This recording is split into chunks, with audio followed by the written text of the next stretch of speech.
you have any questions, please feel free to ask me at any time.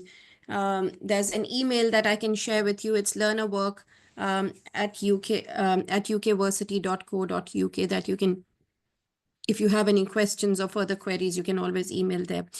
So yeah, so this is unit 5 that we are talking about, and it's research in health and social care. Okay, so the aim of this unit is basically to develop your academic and research skills. I hope you can see my screen. Yeah. So this is this is for training in higher education, and it's basically got to do with your with the health and social care sector, and that's where your academic or your research skills are being developed. Okay, this is our basic aim, and we want you to achieve through this unit. You would produce work which would demonstrate achievement of the learning outcomes that I will just discuss now, provided by the assessment criteria. So there are some learning outcomes over here. So I'm not going to go into these details because these we'll talk about later on when we're doing the assignment discussion. It's just about what we're talking, what will this unit cover. What text have I got? That is fine. Yeah, that's fine. Thank you for letting me know. Okay, so the first outcome is to understand the role of research and different approaches in health and social care practice. That's your first learning outcome. The second learning outcome will be to know how to identify and justify a topic for research within services for health and social care. The third outcome will be to be able to complete a research project in the health and social care sector. So you should be aware that you would be asked to do a research project, a very short one, obviously, because obviously we don't have extensive time for research, and research requires a lot of time.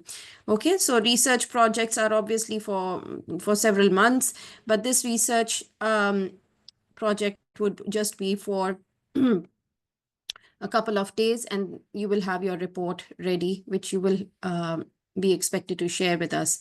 So I hope that's clear. I'm now going to share the learning outcomes. So we'll have these sessions every Saturday and Sunday. So there are 4 learning outcomes basically for this unit. So learning outcome 1 will be covered today, and we'll have learning outcome 2 hopefully covered tomorrow. So any questions that you have, again, please feel free to email us. Yeah, so I'm starting sharing my slides. Please let me know if they're visible. I hope they're visible. My PowerPoint presentation. Okay. To start with, so research in health and social care. I hope you can see my slides and you can hear me clear as well. Okay. So research in health and social care. So the first learning outcome, which we had discussed already, is to understand the role of research and different approaches in health and social care practice.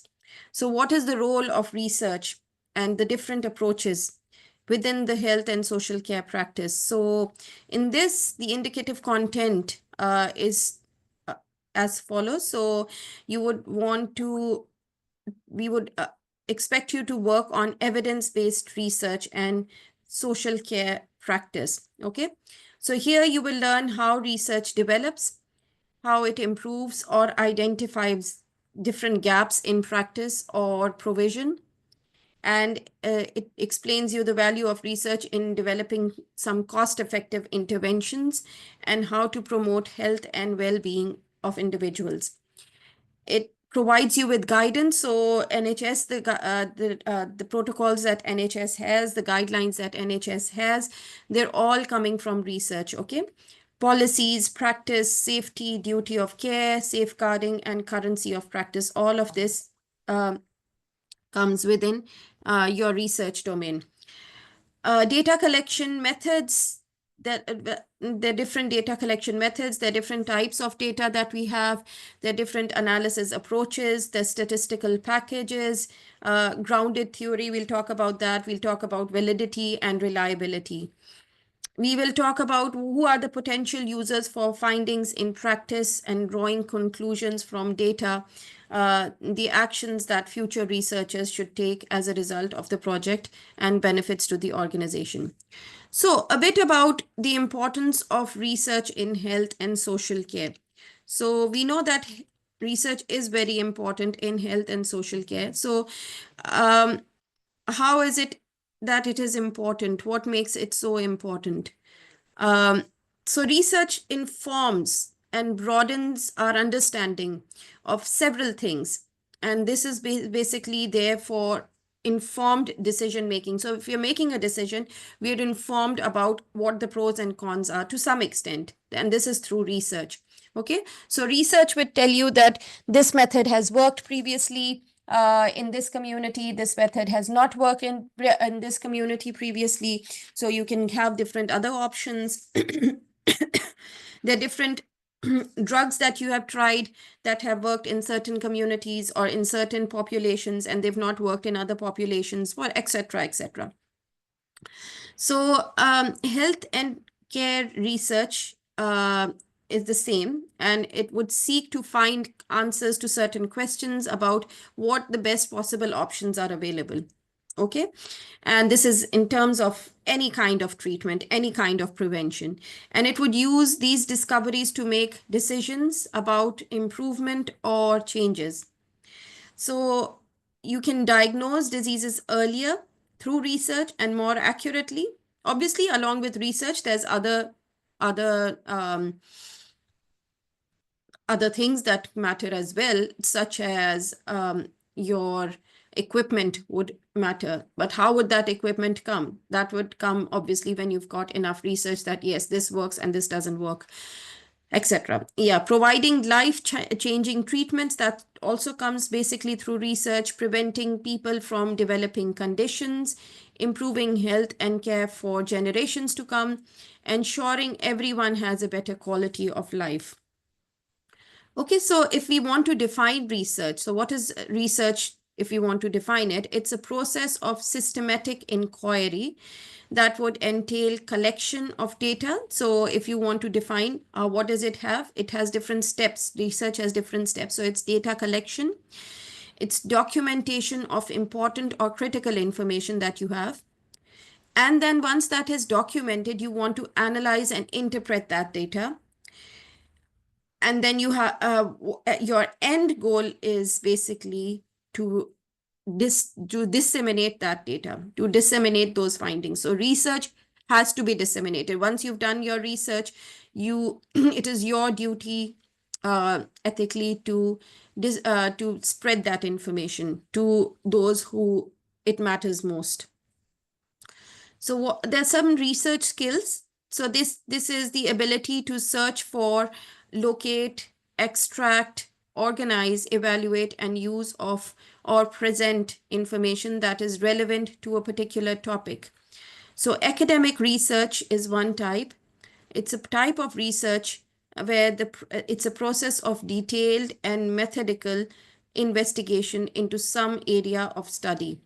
Okay, so academic research is, there's some field researches that go on that are different from academic research. So this academic research will be detailed and investigation into some area of which you want to study. So different researchers have different characteristics. So you may have questionnaires to fill in within your research. You want to fill in data online or through interviews. You have quantitative research. We'll talk a bit about that. You have qualitative research, which has open-ended questions. Quantitative mostly has a yes or no option. And then there are different examples that we can give to you. We'll talk about these. So what is academic research?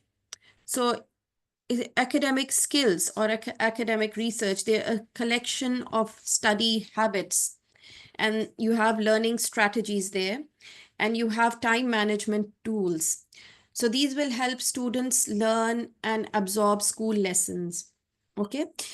When we have students, learning will be a lot more than just accessing information. You can get information from anywhere. Okay. So when you have, if you have students and you want learning to be there, you just don't want to throw out information. Okay. Learning happens in different ways. So this is how research helps you in understanding how students learn best. There are teachers who often include academic skills in their lessons in order for students to master certain concepts. These skills would benefit the students when it comes time to take tests, but they can also help in the future. So you have students who are studying science, so it will these academic skills will help them in the future to work on their projects, to work on their dissertations, and this is essential for college success, for instance, when they learn to balance multiple demands at once, and it's valuable to many different career pathways, this academic research. Okay, and why is research conducted? We've talked a bit about them. Again, to reinforce this, its research is conducted with purposes to identify potential and new customers, understanding existing customers. So there's, for instance, if you've a customer is anyone, like a patient is a customer. Okay, so you're providing them with healthcare. Okay, so you're researching about them.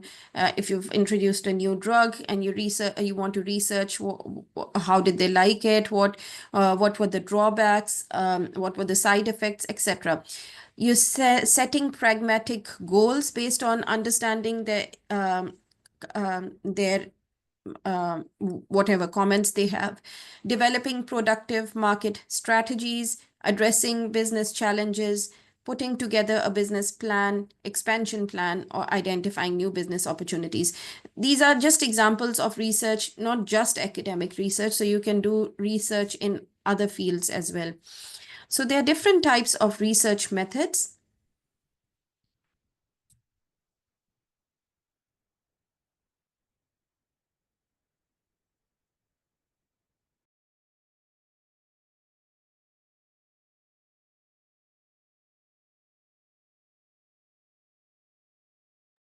So research methods, they are broadly classified as qualitative and quantitative.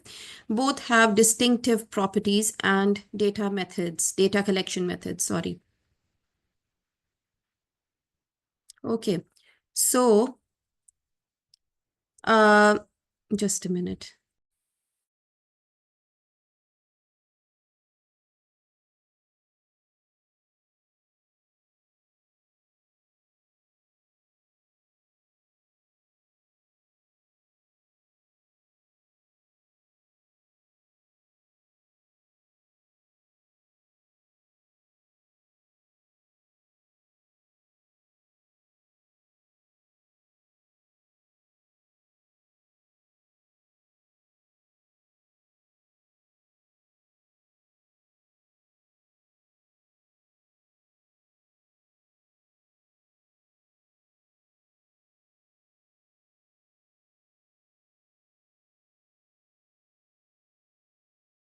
Yes, sorry for that.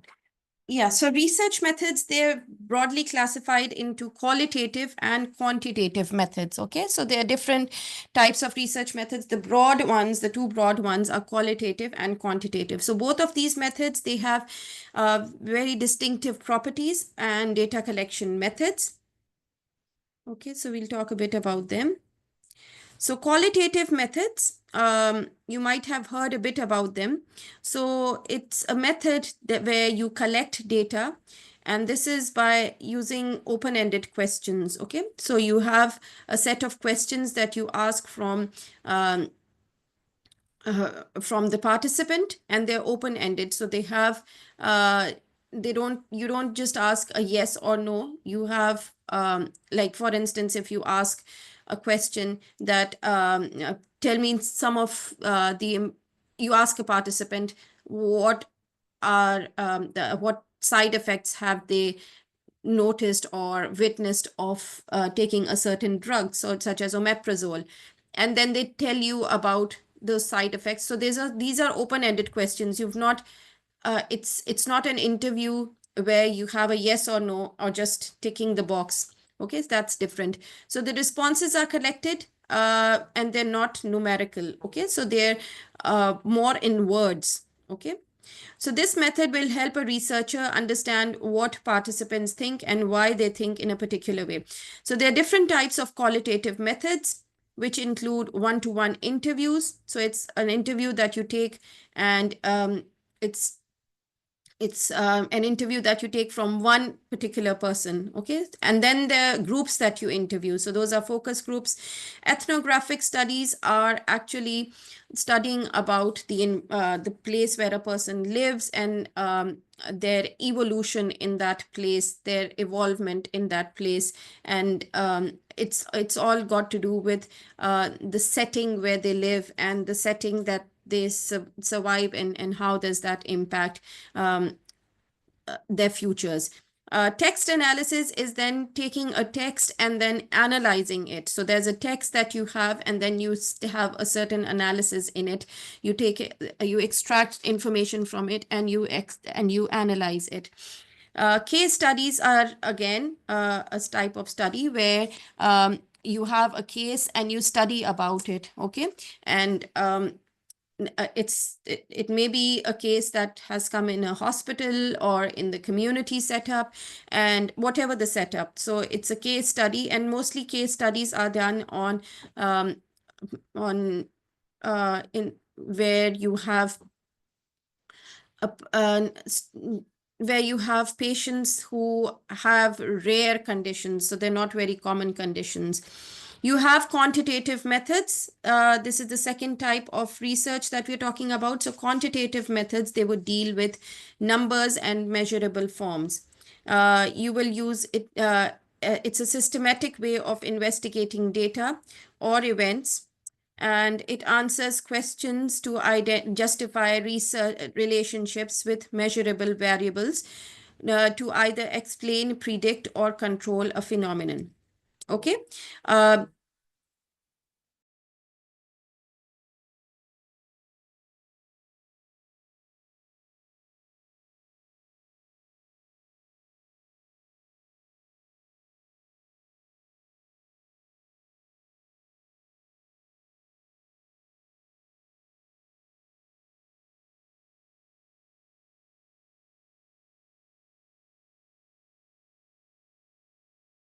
Yeah, so this is a different method. It's a completely different from qualitative method, but you can do qualitative and quantitative methods. Okay. Any questions about a qualitative method?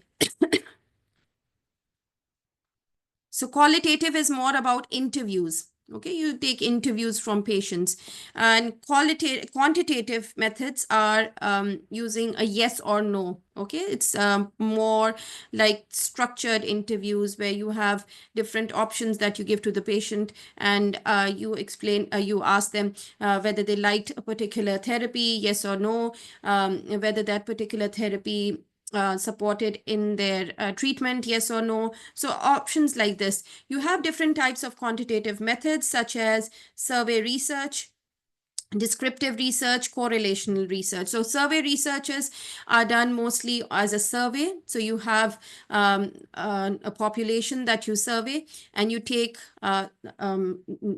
you study that population in detail. Descriptive research is more about being descriptive. So you describe a population, you describe, for instance, their race, their gender, their race or ethnicity, their ages, for instance. That is description. Okay. what level of education they have, what type of households they have. That is mostly describing. Correlational research is correlating or more experimental research. So for instance, if the sun is out today, which it is at our in our town, what is the correlation of the coming out of the sun with your mood, for instance? So you're correlating, or you're considering different impacts on a certain entity. So that is more experimental. Okay. So remember, it is only valuable and useful when it is valid. So you just can't go out and just start researching. It has to be valid. It has to be accurate, and it has to be reliable. There are different ways where we have validity, accuracy, and reliability. So when you have incorrect results, this would lead the customer lead to customer churn and decrease your sales. So it would not be beneficial for you to have research methods that do not are not rigorous in that way. So what is a valid research? Valid research is founded where you have founded, logical, rigorous, and impartial results. So then without any bias, okay? Accurate is free of errors. So you don't have any errors within it. And you're including required details. So it has all the details, and it is all completely free of errors. Reliable is when other people who want to investigate. So what is reliability? Reliability is when you trust something, that it's true. Okay, whatever you've shown is true.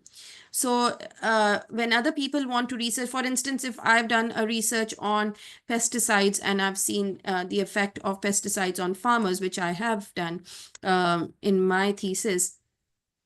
So if anyone else wants to do the research again, are my methods reliable? If they use my methods, would they have similar results, or would they have completely opposite results? And that would make my study very unreliable. Are they timely? So if we're talking about COVID-19, COVID-19 is very timely. But if you want to talk about something like plague that happened many years ago, that wouldn't be timely. Okay, so you're not going to get data. And let's say you want to study COVID-19 in patients, and you want to cover the duration from 2025 and let's say 2035, you want to consider 10 years, but we don't know whether this time frame is appropriate, because we might not have COVID-19 by then, hopefully. And then complete. So it includes all data that you need to support your decisions, whatever business or whatever other decisions you want to make. So there are certain tips for conducting research, which should be accurate. So this is to identify the main trends and issues. You have opportunities and you have problems that you observe. Write a sentence describing each one. Okay. So when you go into the field, let me just have a look at how. Okay, we don't have much slides left, so I'm okay to go with this. So when you identify some main trend or issues, for instance, you're seeing people, they're getting very obese in a population. You're seeing a certain trend. You're seeing people who are, there are a lot of injuries that are happening in a certain socio-demographic population, or you are seeing that there are a lot of children taking up substance abuse, such as drugs. So just identify some issue. Okay, these are some of the issues that I've just highlighted, and talk about what is increasing and what is decreasing. Okay. Any opportunities and problems that you observe. So some things that you could probably see, observe in your environment or in the environment that they are in. Write a sentence describing each one of them. So you would want to write about the trend, you would want to write about the issues, the opportunities, the problems. So you write just a sentence. This is how you start with research. Keep track of how often each of the main findings appear. So you would want to do this through researching. Okay, so you would want to go and research about a particular topic and then see how commonly is it occurring. Make a list of your findings for most common to least common. Okay, so I'm talking about an issue that is, for instance, drug use again in young age. What are the most common reasons and what are the least common reasons? So I'll list those down and that will come through research. Okay, this is why this magnifying glass is there. Evaluate the list of strengths, weaknesses, opportunities, and threats that have been identified in the SWOT analysis. We'll talk about SWOT analysis later on, but this talks about what opportunities do you have in your research, what strengths do you have in your research, what threats do you have in your research that your project won't complete in time, such as what is the strength, what is the basic strength of your project, what is the weakness of your project, what opportunities can you get hold of. For instance, probably the council may help you, may support you in your research, you may get funding from some place. Prepare conclusions and recommendations about your study. Act on your strategies, look for gaps in the information, and consider doing additional inquiry if necessary. Review the results and consider efficient methods to analyze and dissect results for interpretation. So what is research in health and social care? It aims to find out new knowledge that could lead to changes in health treatment, policies, or care. That is the main aim. What is health and care research? So this is basically there to talk to tell you about the best possible options available. So you can diagnose diseases earlier or more accurately. You can provide life-changing treatments. We've talked a bit about these. Prevent people from developing certain conditions such as diabetes, hypertension, etc. Improve health and care for generations to come. Ensure everyone has a better quality of life to live. And health professionals know a lot already. There's so many other questions that need answering. So this comes through research. So just as an example of research in healthcare. So clinical research are known as clinical trials. They focus on finding and testing new medicines, okay, medical devices or other treatments.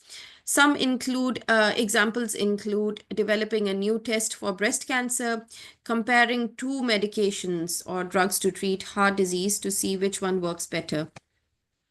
Okay.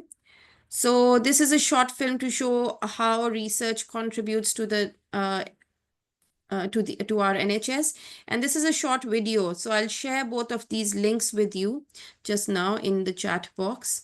I'll stop sharing here, and you can have a look at them after this session is over. While we are here, are there any questions? Please stay here so that I can take your attendance. I'm just trying and sorting this out. Any questions?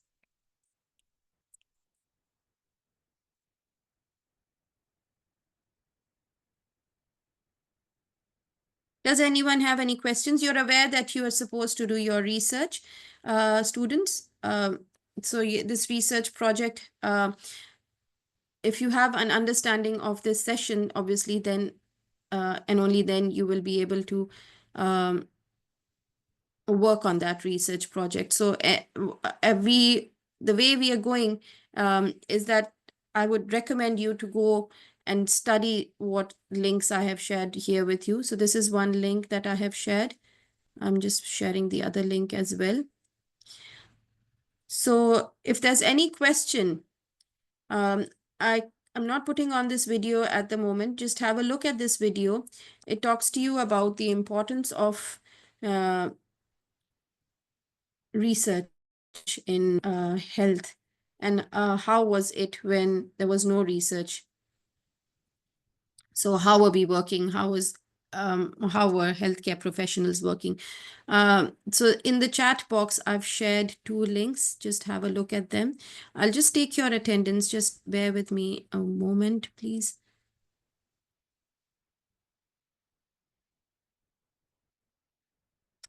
Are there any questions for me? I'm happy to take them. if you don't have questions now, and if you think that maybe later on, oh, I did not understand this topic, or I need more understanding on that thing, so please feel free. So it's learnerwork@ukversity.co.uk. Start thinking about your research project. So we will meet tomorrow, hopefully. The links have been shared with you already. So start thinking about what you would want to work on in terms of your research, and what is it that is interesting you most? What is there might be something that you're really interested in seeing, and how are you going to do it? So what type of research does it have to be? Is it quantitative research or qualitative research? Um, how would you identify that particular area? So that's about it from my side. If there are no questions, I am happy to let you go. We will meet tomorrow, same time. Okay. You all have a nice day. Thank you so much for attending. Take care. Sorry, 1 minute, please. I have a question. I'm thinking about the cost in conducting research. Among the two research, which one is less effective, less cost when it comes to research method? Okay, that's a very good question. So it depends upon your scope of research. And let's say you want a research, you want to do research on a population. Now, obviously, we always have limited resources. There's no research that says that you have enough resources and you can conduct that. There's always going to be limited resources. So that is something that you will have to justify. Okay. So sometimes quantitative researches can be very cheap to do. And sometimes qualitative researchers don't need much of effort. But on the whole, if you have a look at researches in terms of time, I would say, or in terms of let's say your workforce, it is qualitative research that takes a lot of time. Money, it can vary. So resources, if you have, it depends upon your population size. So if you're taking 10 people, you're researching 10 people, okay, and you're doing interviews on them, that is enough. But for a quantitative research, that is enough for a qualitative research, sorry. For a quantitative research, you would want more people to be in your research. Okay, that's real research. Obviously, in your project, you will have fewer number of people. You won't survey hundreds or thousands of people. People do survey hundreds and thousands of people. Now, the larger the population, the more the people you need to conduct that research. You need more money to conduct that research. You need more time, which is also a resource. So all of those matter a lot. It depends upon your scope of research. What are you trying to find out? What is your population size? What is your sample size? How many people do you need to train on that research? So that's it varies. But on the whole, when you take interviews, and they're long interviews, if you want to take them even in 10 people, it would take you a lot of time. Whereas a quantitative research in 10 people takes very less time. I hope that answers the question. Yes, please. Thank you. That's okay. If there are no questions, I'm happy to let you go. Take care. I'll see you tomorrow. Bye, students. Yeah, where can we access the link? Because if we go off the Zoom, can we able to access it? The link? Yes, please. Oh, the recording? Yeah. No, the link you just sent on the chat, on the meeting chat.